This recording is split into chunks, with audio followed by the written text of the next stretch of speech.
saludos a todos y todas quienes nos estén viendo en este momento, en esta oportunidad. Vamos a conversar con Elizabeth Peláez. Ella es una estudiante del programa de maestría. Básicamente vamos a hablar un poco sobre su producción de artículos en la revista Sugoi y también sobre algunos de sus poemas que han sido antologados en algunos libros de poesía. ¿Qué tal, Elizabeth? ¿Cómo estás? Un gusto, Diego, la verdad. Sí, a mí me emociona que hablemos de esos temas otaku. De hecho, somos un grupo de académicos que estamos en el Círculo de Estudios Japoneses Tenjin y también estuvimos en Sugoi, que nos encanta investigar sobre esos temas, ¿no? Y claro, lo vinculo con la poesía de una forma curiosa, que más adelante hablaremos de eso. Ujú. Sí, seguramente va a ser muy interesante para todos quienes nos estén viendo. Entonces, voy a leer tu reseña y luego vamos a pasar un poco a revisar tu producción tanto de artículos como de poemas. Bien.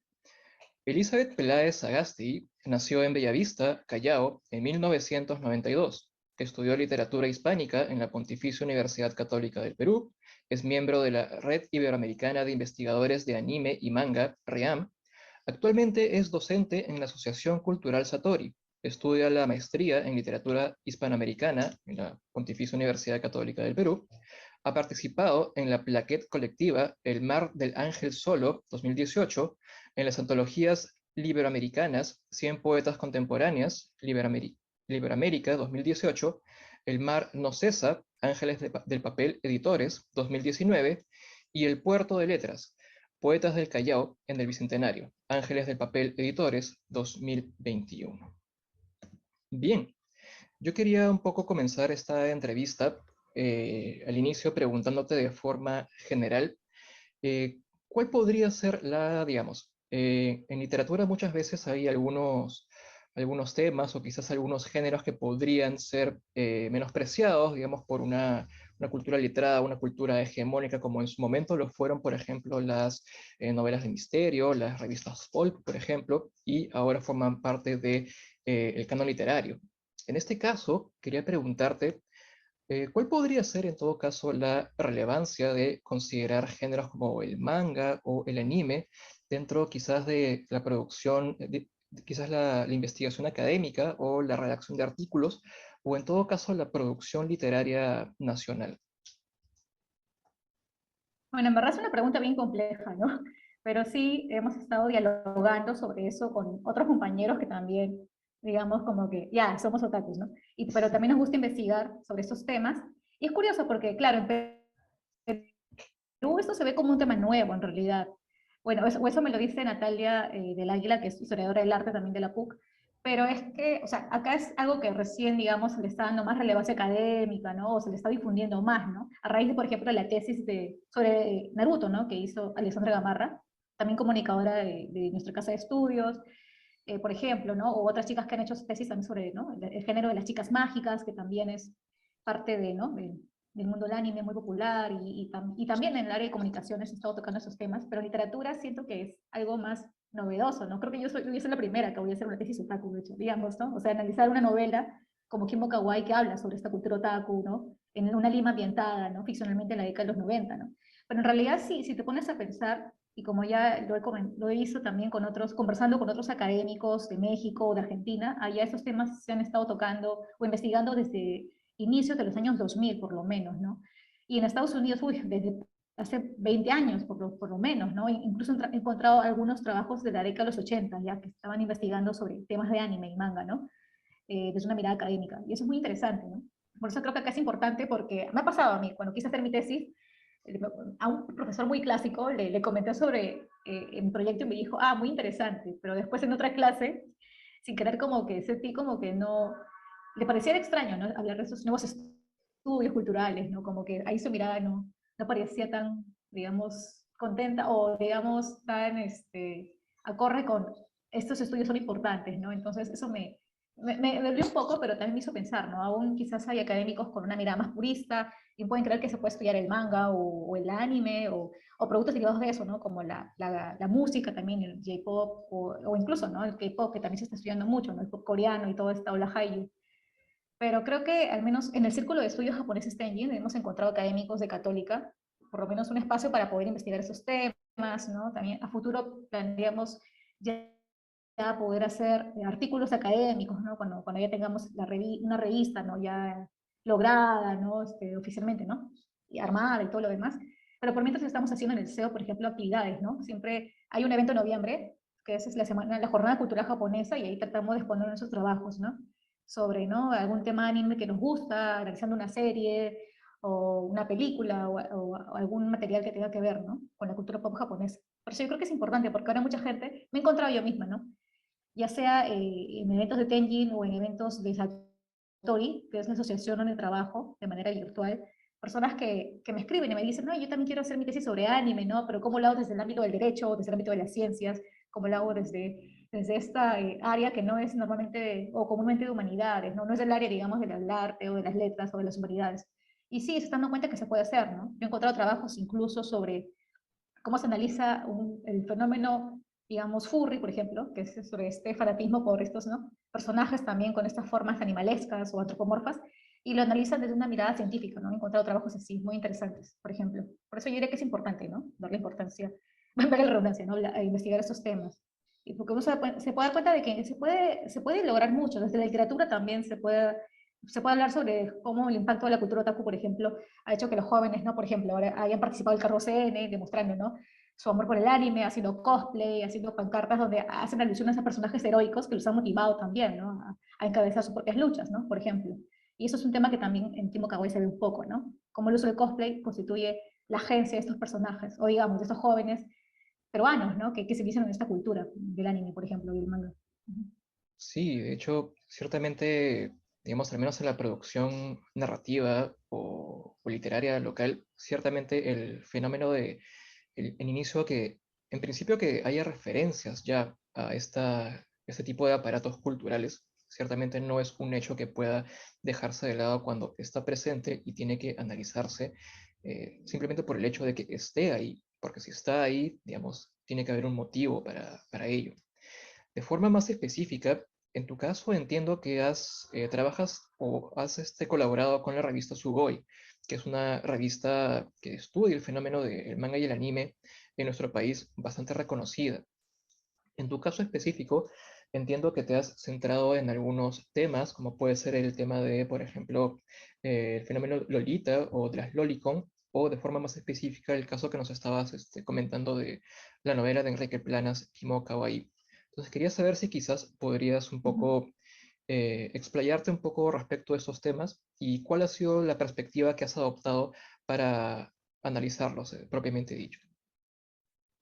Ujú. Sí, primero contaré que o sea, de verdad yo nunca pensé estar en su Goya, o sea, me sentía muy, muy intimidada, porque claro, es una revista que tiene tiempo, ¿no? Acá en Perú, pero fue por digamos, una compañera que me habló de una convocatoria, esta compañera Talía se llama, Talía Vidal, que ya estaba trabajando para su Goy, le dice que estaban buscando una plaza con nuevas personas y curiosamente nos encontramos en un evento justamente donde hablamos sobre, ¿no? El tema del anime en San Marcos, entonces a raíz de eso me habló de la convocatoria, acepté y bueno, no hubo problema con entrar a su Boy, no es un trámite complicado, ¿no? Simplemente no es tener exposición, para no tiempo, para escribir artículos y bacán, ya estás en la lista.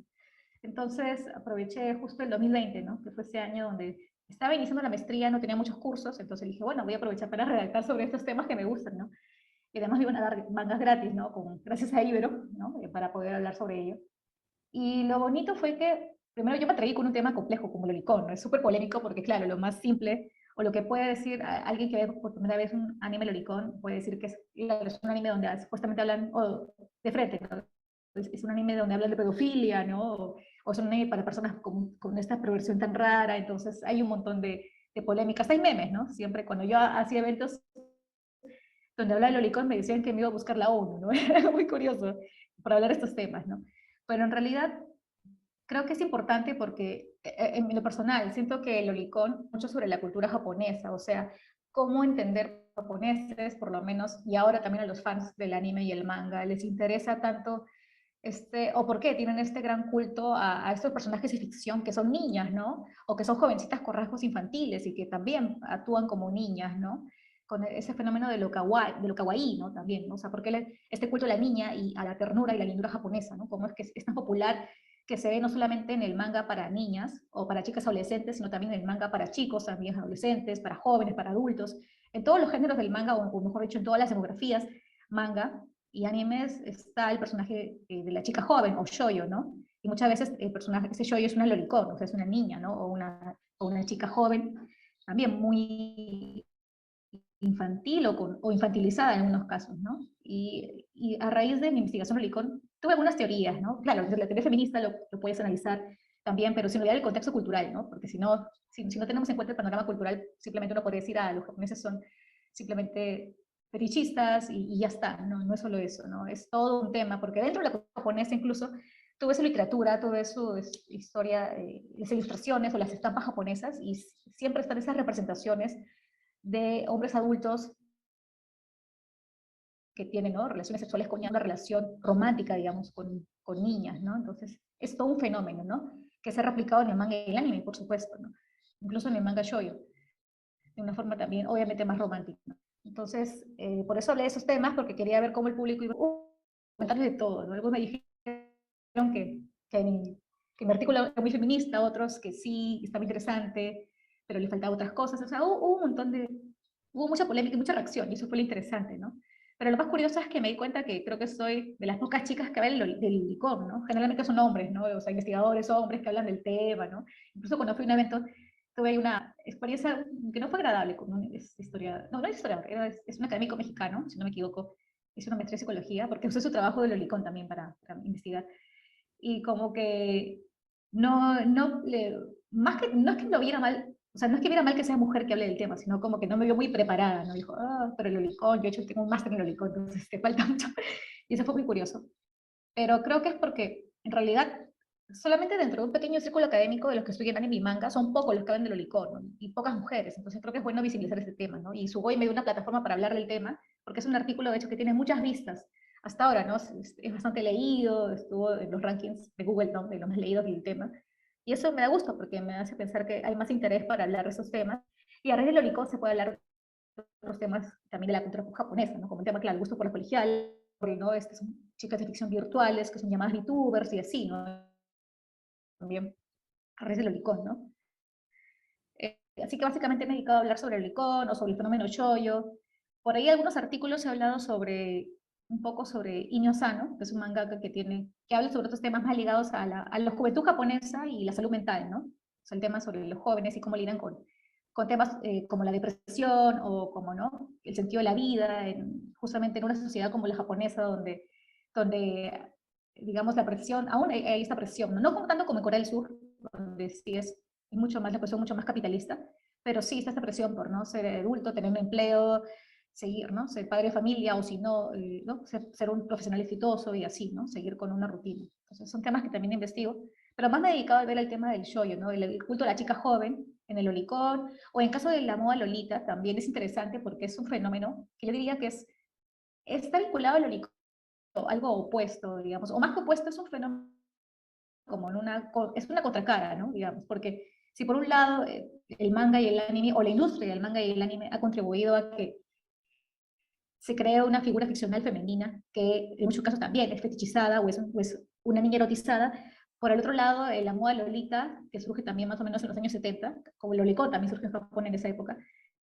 Lo curioso de Lolita es que es una moda que, si bien la han creado diseñadores japoneses en un comienzo, igual, ¿no? Son hombres con una mirada más, entre comillas, femenina, ¿no? Ya si quieres en un sentido heterosexual, ¿no? O sea que le gustaba lo kawaii, lo lindo, y los pasaron en una moda, ¿no?, femenina, ¿no? Y las chicas que adoptaron esa moda, y que ahora también crean sus vestidos Lolita, su outfit Lolita, también buscan desexualizarse de la mirada masculina sobre sus cuerpos, ¿no? No se visten así porque quieran gustar a un hombre o porque quieran hacer un fetiche o hacer un cosplay que las haga, ¿no?, que las haga populares y que le guste a los chicos, y simplemente se visten así porque les gusta, guay, y al estilo Lolita, y ya está, eso es, ¿no? Yo diría que es la Sí, contracara de Lolita, ¿no? en Ujú. verdad, ciertamente, digamos, me parece que quizás el fenómeno del anime pudo haber variado, digamos, en los últimos años, porque al menos en mi época, al menos, se solía entender que el fenómeno de los animes era más dirigido a varones que a mujeres, pero quizás con el pasar de los años esto ha cambiado y ahora se puede rescatar una multiplicidad de perspectivas que analizan a su vez una multiplicidad de fenómenos en torno a el tema de los mangas y los animes. De Ujú. forma un poco más específica para el asunto literario, entiendo que en tu caso has publicado en una serie de antologías, has publicado, entiendo, poemas, como son, por Ujú. ejemplo, El mar del ángel roto en el 2018, Liberamericanas en 2018 también, El mar no cesa en 2019 y Puerto de Letras en el 2021, del cual vamos a hablar sobre algunos poemas tuyos.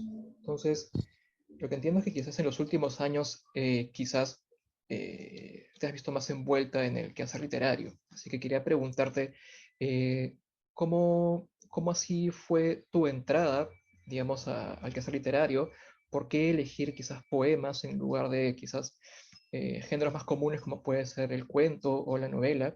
En todo caso, ¿cómo, cómo fue tu iniciación al mundo literario? ¿O cuál fue tu motivación para redactar textos de este tipo? Bueno, es curioso porque primera vez que lo voy a decir públicamente, ¿no? Salí contra algunos amigos, pero creo que me pasó como un personaje de manga, ¿no? El niño sano. O sea, tuve, y como le pasa a muchos chicos, ¿no? O sea, tuve mi crisis existencial, más o menos a los 25, que fue la época en la que ya iba a acabar el pregrado. Entonces, sí, estaba incluso decepcionada de estudiar literatura. Y dije, no, no es para mí, mejor me voy a otro lado. Entonces, en esa época de crisis en la que acabé la carrera con las justas, literalmente arrastrándome, ya no hice la tesis porque justamente tuve un problema de salud mental fuerte que me diagnosticaron y entonces tuve que dejarlo. Acabé con las justas y ya, dejé la carrera y me puse a hacer otras cosas, ¿no? Y en ese contexto de hacer otras cosas, empecé a llevar talleres de poesía. Y fue ahí donde, ¿no? En el Fondo Cultural, Fondo de Cultura Económica, en otra, ¿no? Casa de Artes, etcétera. Y fue así como descubrí que me gustaba, ¿no? Escribir poemas. O sea, fue sin querer. O sea, antes había escrito, antes, o sea, cuando ya estaba en la última etapa de pregrado, ¿no? Digamos, últimos ciclos, sí había escrito algo de algo de narrativa, ¿no? Cuentos, ¿no? Por ejemplo, pero de alguna forma sentí quizás, ¿no? Como le pasa a otras personas, me imagino, ¿no? A raíz de ¿no? Mi crisis existencial, ¿no? Y necesidad de poder sacar lo que tenía dentro, ¿no? Empecé a llevar talleres y me gustó la poesía, sentí que fluía mejor ahí, podía escribir mejor ahí, ¿no? Y eso que hay personas que dicen que es más complejo, ¿no? Puede ser más complejo, depende de cómo lo veas, ¿no? Hay quienes le da miedo porque dicen, no, poesía, mucha, muy metafórico, pero depende de cómo lo mires, ¿no? O de qué tipo de poemas cojas. Pero en mi caso fue básicamente porque, bueno, en ese momento fue una terapia, ¿no? Fue una terapia para mí. Entonces llevé un montón de talleres, empecé a escribir, y es a raíz de uno de esos talleres, el que llevé en la Escuela de Edición de Lima, donde con Andrea Cabel, ¿no? Publicamos la primera, nuestra plaqueta colectiva, que fue el primer, digamos, proyecto poético donde he participado, ¿no? Formalmente, ¿no? Y a raíz de eso empecé a participar en más eventos, ¿no? O sea, fue bonito, ¿ya? Porque incluso en la plaqueta lo presentamos en la Casa de la Literatura, ¿no? Todo un evento, ¿no? Documentado y todo, ¿no? Con fotografías. Y fue muy bonito. Y a raíz de eso ya empecé a llevar otros talleres y sin querer empecé a participar en antologías porque conocí editores, conocí, ¿no? Empecé a ir a círculos de poesía y así fue como nació, ¿no? De toda esta, digamos, es por eso que en estos últimos años, ¿no? He estado participando tanto, ¿no? En antologías. Y curiosamente, ¿no? Me he dado cuenta, al menos con el Puerto de Letras, que todo incluso con el mar no cesa, ¿ya? Que toda también digamos, mi otaquismo o mi gusto por la cultura japonesa, porque no solo la cultura popular, sino por la literatura clásica, ¿no? Y moderna, se reflejan también en mi poesía, ¿no? Y de hecho tengo un proyecto de poemario también, me he adelantado un poco a hablar de mis proyectos, pero en un poemario que quiero publicar también está un poco eso, ¿no? Siento un tributo que a mi manera hago a la literatura clásica, también a algunos personajes mangas que me han impactado, ¿no? Y así, a más aspectos de la cultura japonesa, ¿no? Así que yo diría que es así, ¿no? Como empecé, ¿no? Digamos, o porque me gusta poesía, ¿no? Básicamente esa es la experiencia por la que me inicié en esto y sigo en esto. Sí, ciertamente, bueno, en todo caso, quizás el tema emocional siempre suele ser un buen aliciente para la producción cultural de cualquier tipo, ya sea, digamos, pinturas o artes plásticas o, en nuestro caso, la literatura. Ya para entrar quizás a los poemas que nos enviaste, incluidos en Puerto de Letras, quería preguntarte en Ujú. inicio un poco sobre esta antología en particular, que quizás se podría vincular un poco a las demás antologías en las cuales has participado, porque Ujú. digamos un poco a juzgar por los títulos, como digamos El mar del ángel solo, El mar no cesa o Puerto de Letras, parece que podría haber un tema en común que pueda unificar estos libros. En todo caso, ¿cuál podría ser ese tema en común y cómo podría relacionarse ese tema con tus poemas en particular? Buena pregunta, no lo había pensado. O sea, claro, siempre está el tema del mar. Debe ser porque, claro, en mi caso, aunque yo nací en Bellavista y estudié, bueno, nací en el Hospital Naval, estudié en el Liceo Montero, que también está, ¿no? Es, digamos, no es, es San Miguel, pero igual, ¿no? Es en la mitad de Chalaco. Pero a pesar de haber pasado mi infancia en el mar, casi nunca he estado, ¿no? Nunca he ido al puerto, ¿no? No he pasado vacaciones en el mar. Quizás tengo esa ilusión, ¿no? Hasta ahora, ¿no? Claro, cuando pase eso de COVID, ¿no? Me gustaría, no sé, pasar una temporada en un puerto, ¿no? Más cerca de ese ámbito marino, ¿no? Porque siento que no lo he disfrutado, ¿no? Ha sido más limeña que chalaca, ha sido mi vida. Puede ser por eso. Y porque en el caso de los títulos, creo que eso ha sido más coincidencia, ¿no? O sea, el Mar Relaje Solo, si no me equivoco, Andrea Cabello lo puso porque es un verso, ¿no? De un poema de Carlos Oquendo Damán, me parece. Creo que por eso lo colocó y sonaba bonito y todos dijeron, sí, nos gusta también la imagen del mar, también está en varios poemas y dijeron, ya, se quede ese título. Y en el caso del Mar no cesa, bueno, Michael Jiménez, que es el editor, él lo colocó, no recuerdo su criterio, pero también creo que sentía, ¿no? Que el mar lo tomó como una imagen metafórica también, ¿no? Que nos une, ¿no? En esa idea de la inmensidad del mar y estos poetas, ¿no? Y cada uno con su propia, ¿no? Mirada, ¿no? Poética, pero todos se conectan en este mar. Y en el caso de Puerto de Letras, bueno, obviamente, ¿no? Tiene que ver con, justo que lo tengo, tiene que ver con el tema de, ¿no? O sea, obviamente el ambiente chalaco, ¿no? Y toda esa cuestión. Por eso el puerto es importante, porque Callao es el primer puerto, ¿no? Por algo lo llaman así. Pero yo diría que los temas, entre comillas, no diría otaku, los temas que tienen que ver con la cultura pop japonesa, esos los he sentido más, en mi caso, a raíz del mar no cesan, ¿no? Porque en Aplaqué, por ejemplo, que fue el primer proyecto donde escribí, proyecto poético, entonces siento que los temas eran otros incluso, ¿eh? Hay un poema que le dedico a mi papá, también que hablan de la cultura andina, quizá porque mi papá también tiene, ¿no? Es cusqueño y tiene ese, ¿no? Me acerca a esa cultura, ¿no? Pero de ahí siento que a raíz del Mar Roncesa, quizás porque empecé a escribir haikus, y a mucha gente le gusta cuando digo recitales que recite los haikus, es todo un fenómeno. Incluso hay un debate, ¿no? Debato con amigos japonólogos, que si existe, ¿no? Haiku peruano, si no, esa cuestión está ahí. Pero yo, para no hacerme problemas, digo, bueno, ya, haikus o poemas con forma de haiku. Y a raíz del Mar Roncesa empecé a escribir más haikus, o sea, ya había escrito antes, pero oficialmente, ¿no? Ahí fueron mis primeras publicaciones más japonesas o japonistas. Y creo que a raíz de ahí no me di cuenta de que, están surgiendo, ¿no? Estos temas, todo mi amor por Japón o mi gusto por Japón está saliendo en estos poemas. Y luego llegó Puerto de Letras, y de hecho los poemas que publiqué para Puerto de Letras son también parte del poemario que quiero hacer. Y dije, ¿me adelanto o no me adelanto? Bueno, ya, entonces me lancé y, digamos, puse una muestra, ¿no? De este poemario que quiero hacer, que sí, si lo ve un fan, o digamos, una persona que se considera otaku le va a gustar, porque hay muchas referencias, ¿no? A toda esta cultura. Entonces yo diría eso, ¿no? Ujú. Perfecto.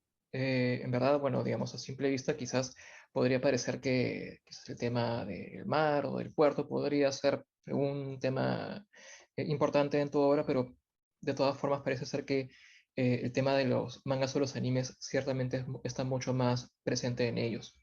Justo a propósito de ellos, quería, digamos, leer quizás no sé si de repente podremos leer todos los poemas que están incluidos en Puerto de Letras Ujú. y un poco comentar al respecto. Justamente hay uno de ellos, no sé si de repente puedo compartir pantalla. Digamos, estos son los poemas que nos enviaste y aquí tenemos, me parece, el primer poema que tú enviaste a esta antología Puerto de Letras, que es Ujú. justamente, parece que tiene la estructura de un haiku, ¿no? No sé si quisieras leerlo tú o prefieres que yo lo lea. Sí, puedo leerlo. De hecho, quería acotar solamente que, claro, mi idea era, o sea, digamos que, claro, a simple vista es un gran haiku, pero en realidad, digamos que son tres poemas en forma de haiku que los agrupé así porque me pareció que, bueno, se ve bonito, encaja bien, y eso, ¿no? Y tiene que ver con la naturaleza, ¿no? Las reflexiones sobre la naturaleza a partir de haiku. Sí, Ujú. puedo leerlo. Ujú. Por ejemplo, el primero, ¿no? Garúa en Lima, cúculas inquietas refrescan sus alas.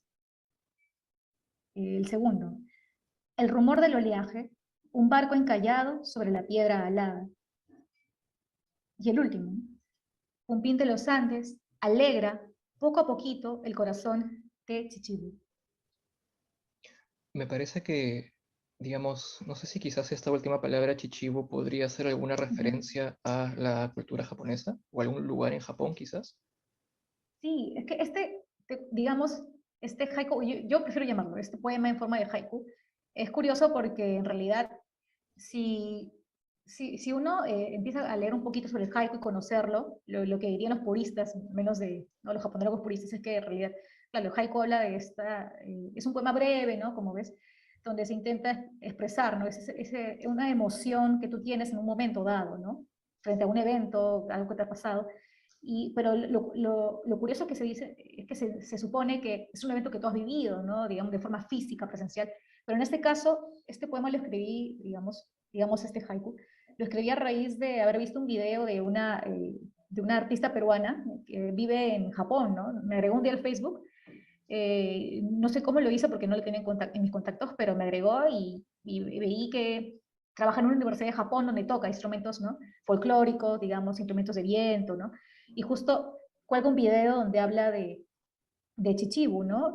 Chichibu es una zona de Japón y ella estaba viviendo ahí o estaba ahí de paseo y justamente la canción que ella toca es Cumbín de los Andes.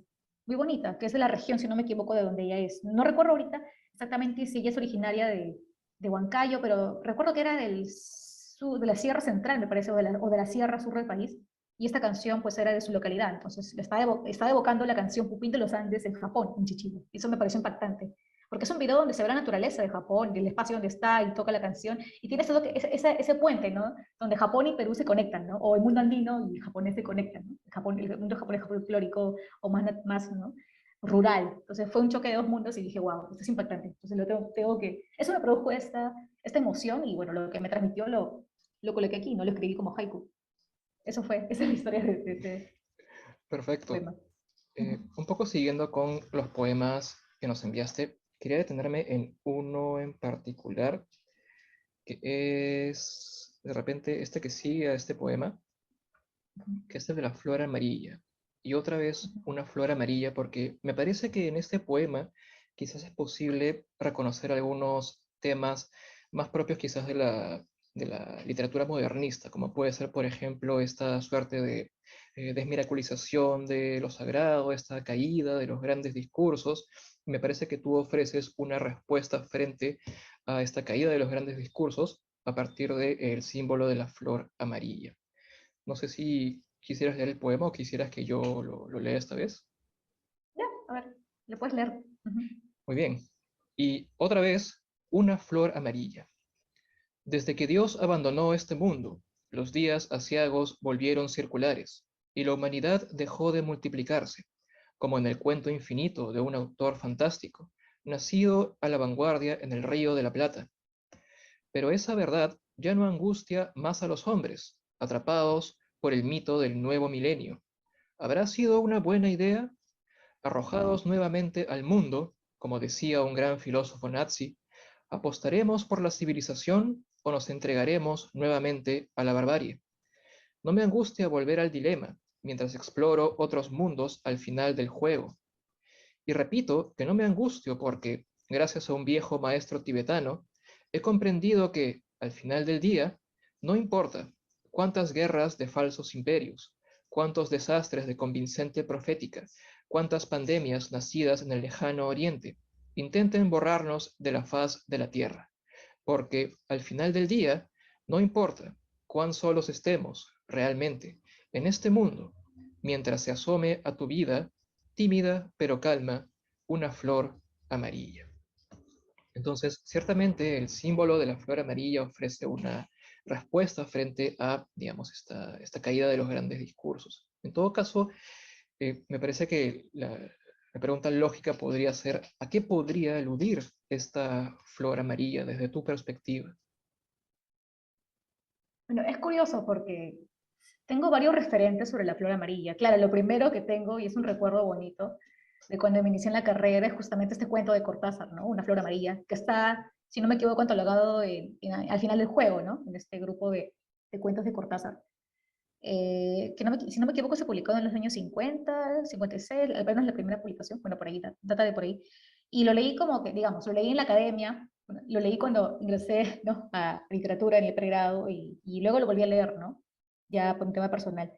Y es que ese cuento me impactó porque fue el primer cuento de Cortázar donde, o sea, a raíz del cuento investigué más sobre su biografía y ahí me enteré que él era muy adepto al budismo zen y empecé a investigar sobre el budismo, ¿no? Porque este cuento habla mucho sobre, ¿no?, el tema de la reencarnación, de la flor amarilla, y también del el hombre que se duplica en ese cuento, o que encuentra cree controlar su doble en un niño, también nos hace pensar en la reencarnación, o al menos, o en esta variante del budismo, donde se cree en la reencarnación, ¿no? Porque una cosa es el budismo zen, que no cree en la reencarnación, sino en la liberación o la purificación de la mente, y otra cosa es otros variantes del budismo, más derivadas de la India, donde sí, como la Ramayana, si no me equivoco, que sí creen en la reencarnación.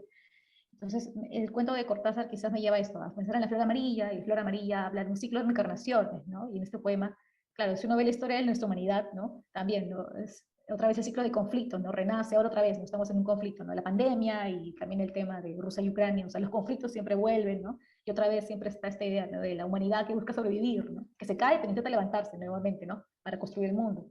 Creo que va por ahí.